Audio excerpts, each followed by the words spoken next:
Hey buddy, have you ever heard of the Netherlands? The the, the Netherland, like that Peter Pan pic? No, the Netherlands, mate, the Netherlands. Well, oh yeah, like Holland. Yeah, my buddy was from Holland. No, the Netherlands. Mate, I think we got other things to worry about.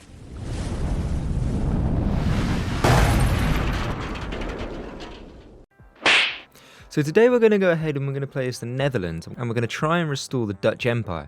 Now, if you've never heard of the Netherlands, that makes you, me, and 7 billion other people.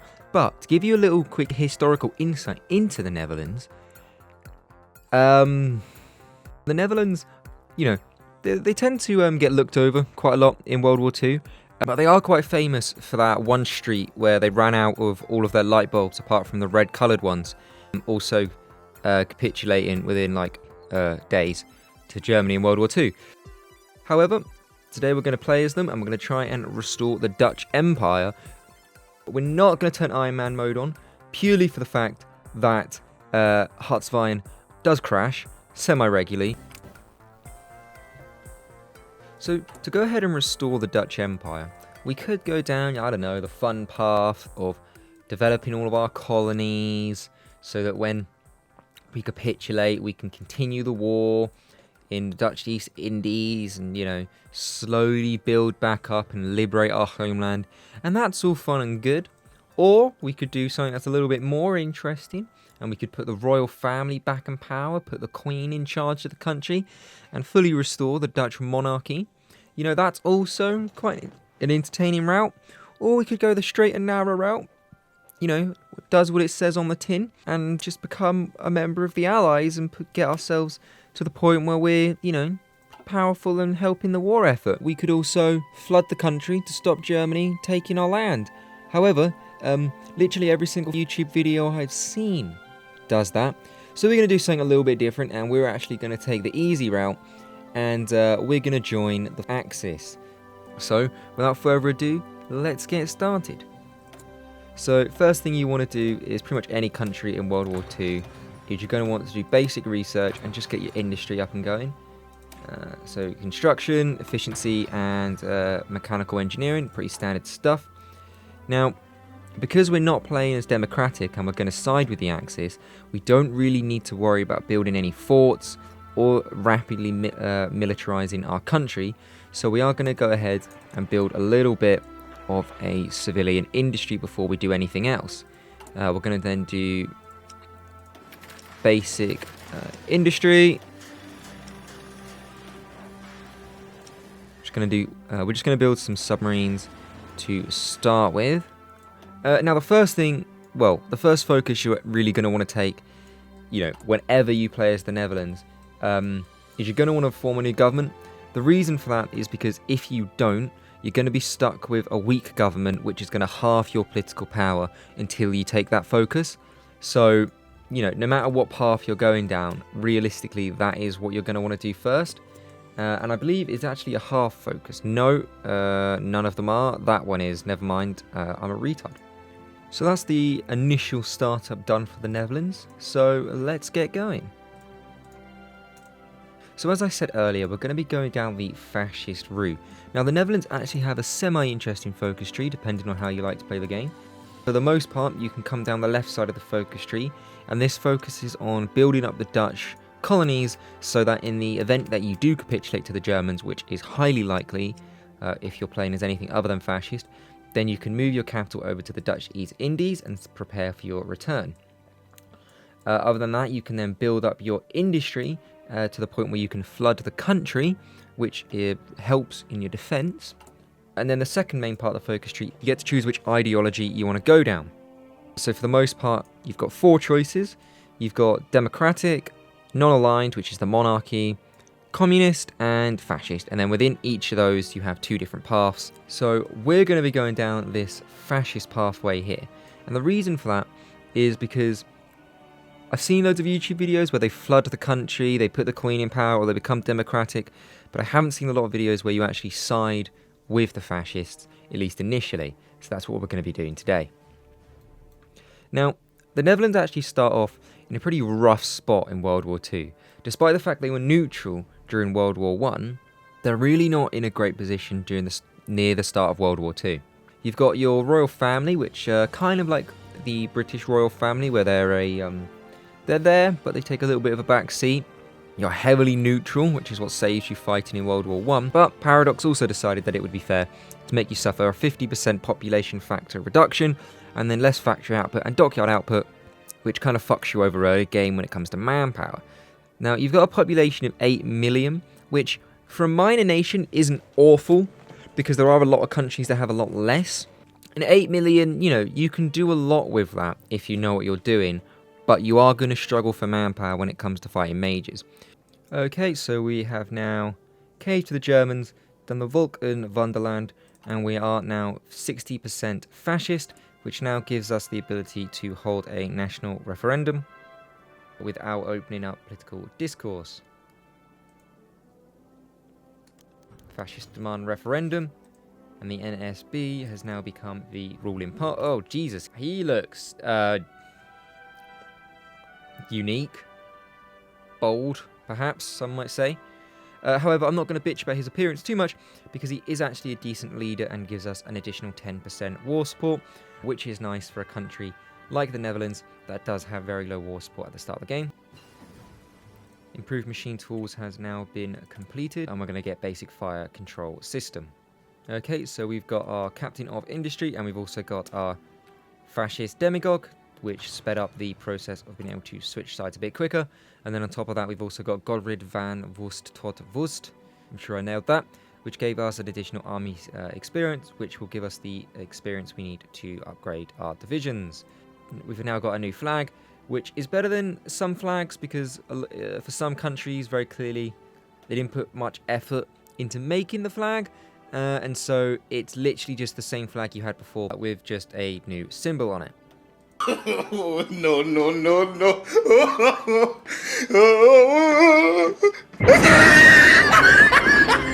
So as you can see, our men have been training hard by doing excessive amounts of squats, star jumps, and push-ups, and now they're ready to have their divisions upgraded.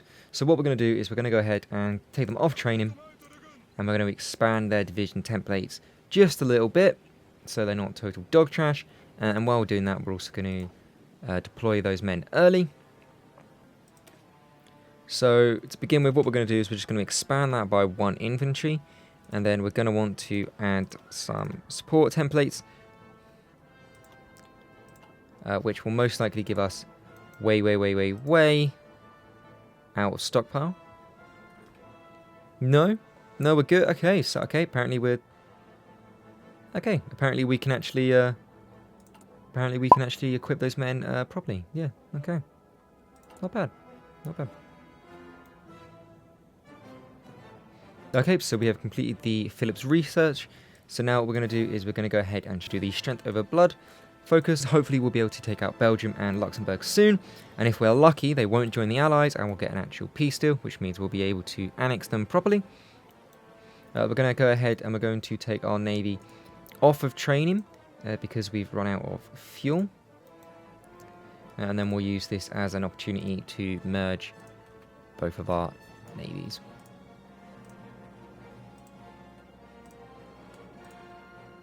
Okay, we're going to go ahead and get computing and machining because we have a bonus for it. And we've nearly finished the last of the civilian factories we set off at the start, which means we would have completed about 1 factory for every 6 months that has gone by. With our political power, we're going to wait a little bit until we've completed this focus, because then we'll be able to get partial mobilization.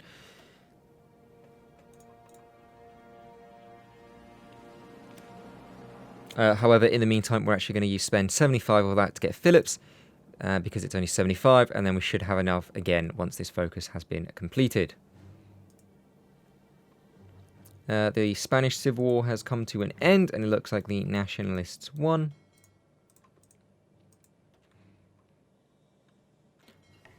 So that was a pretty normal Spanish Civil War. I've seen it go a lot longer and be a lot shorter than that.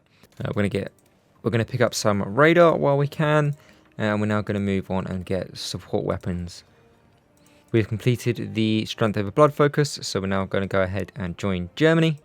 Now we've actually been sent an invite to the German Reich by Germany, which should allow us to then bypass this focus.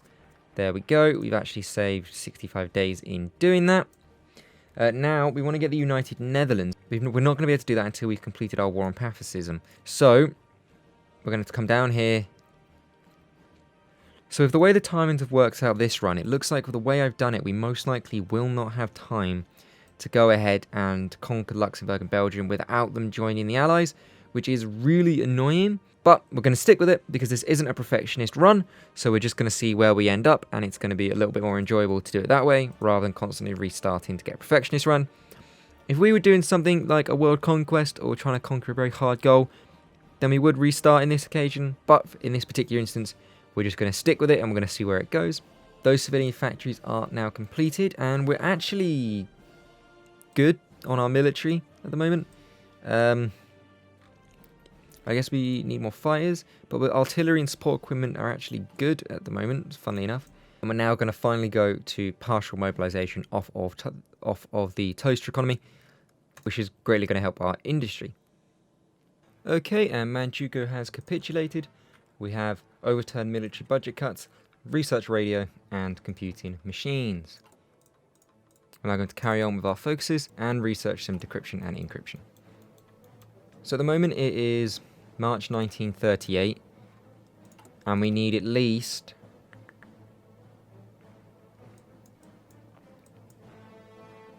210 days of focuses before we can go to war, which means most likely it will be the start of 1939.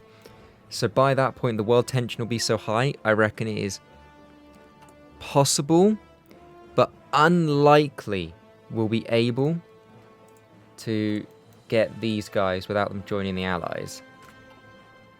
But we can try. The problem is we're also in a faction, which means when you're in a faction, the country you're attacking is more likely to join another faction. So what we could try is to quickly leave the Axis and then join back once the war is completed. But will we lose this? We shouldn't do. So let's try that and see what happens. Okay, we're good. So we're going to try that. Okay, we're going to start training our men again. And we're going to start training some more as well. Decryption frequency has been researched. Prepare the inauguration night is finished as well.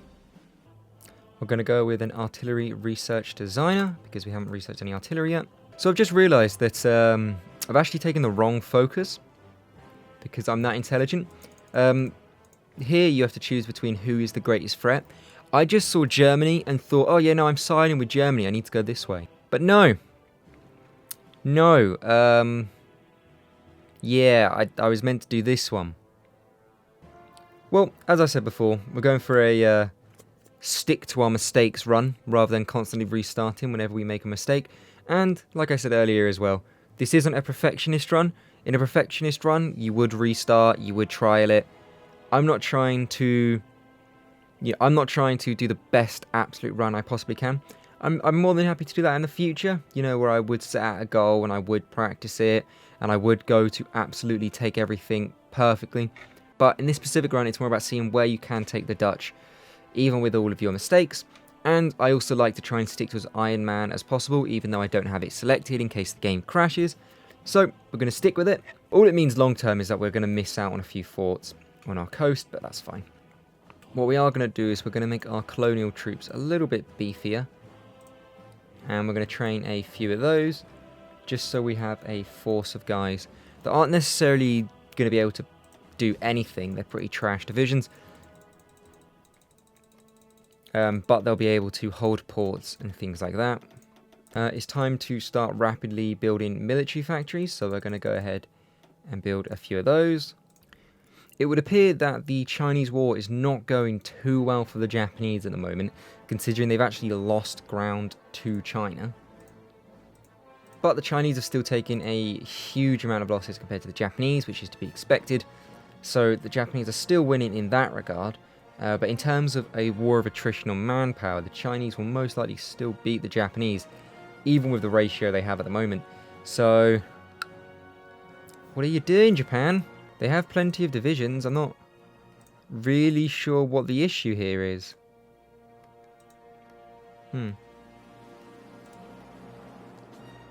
Okay, we've now also full on fuel, so we're going to go ahead and train our navy again.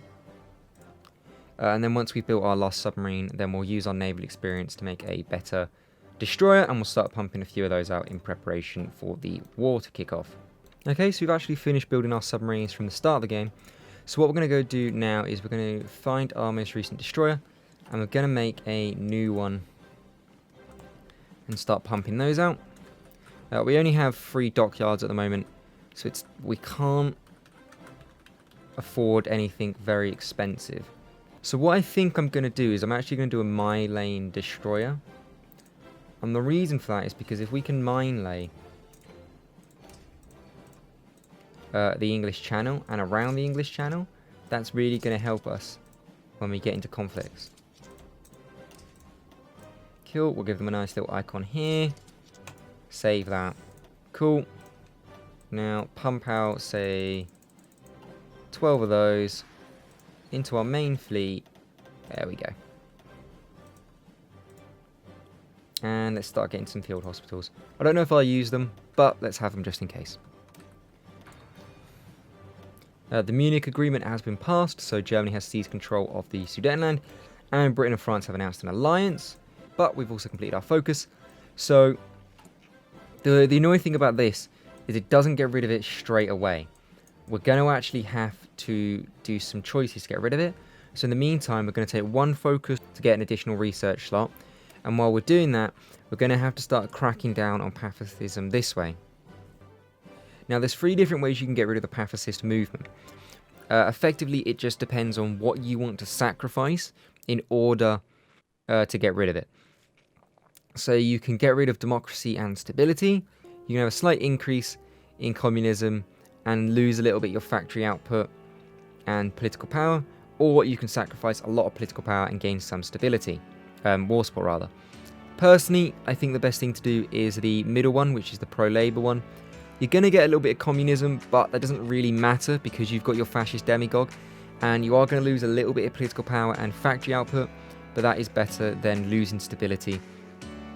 So that's what we're going to do. You're going to have to do that several times over, which means we're really going to struggle to be able to take out Belgium and Luxembourg. And because we're fascist, we're now going to upgrade to war economy. Germany is now reinviting us to the faction, but we're going to hold off on that for the time being.